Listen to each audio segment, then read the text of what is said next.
is Chad Burrow. I'm a police officer first class with Fairfax County Police Department, member of the traffic division in the motor squad. I like getting up in the morning and actually going to work.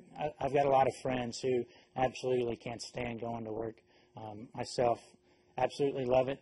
I'm third generation police officer. It's kind of in my blood, so to speak, and it's something that I really, really enjoy. And I get to ride a motorcycle for a living, so it's a pretty good gig. As a member of the motor squad of the police department, the primary function is traffic enforcement. That could be anything from a state inspection sticker, seat belts, driving while impaired, whether it be under the influence of drugs or alcohol, either one. Also speeding. On today's age, with all the technology, one of the big things is distracted driving, whether it be talking on the cell phone, texting while driving, we're dealing with GPSs, anything that would take your mind off what you're doing. Texting, cell phones, could be GPS, people reading maps, could be just the people in the car that are in their vehicle that they're talking to. Anything at all that takes their mind off what they're doing is going to fall into the distracted driver. Well, there's three basically that I break it down into as far as distracted driving. It could be the visual, which is taking your eyes off the roadway. You have a manual, which is taking your hands off the steering wheel.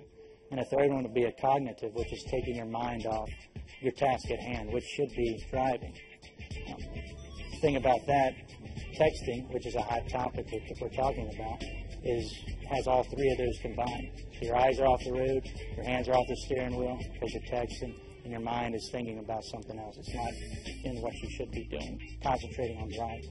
It could be eating. You see people grooming themselves, getting ready for work that morning, putting makeup on, seeing people shaving in the vehicle. Just the other day, last week actually, I had a lady that was on the Beltway, and she was eating a bowl of cereal with milk, spoon, whole 9 yards. Actually came over on top of me in my lane on my motorcycle. So you see a little bit of everything, I think. But usually with a distracted driver, especially when we're dealing with text messaging, that part of it, it's a secondary offense in Virginia. So therefore I need a primary reason to stop someone. But usually it's very obvious, whether they are speeding, could be that, could be going well below the speed limit because their mind is on something else. Could be leaving their lane of travel, so merging over on top of somebody else and not paying attention to what they're doing. So it's usually something there's a violation there that's definitely sticking out, that's made me want to look at them and be curious about what they're doing inside the vehicle. That's so much more important than paying attention to the roadway. As long as they are stopped for a primary reason, they can be issued a summons for the texting while driving.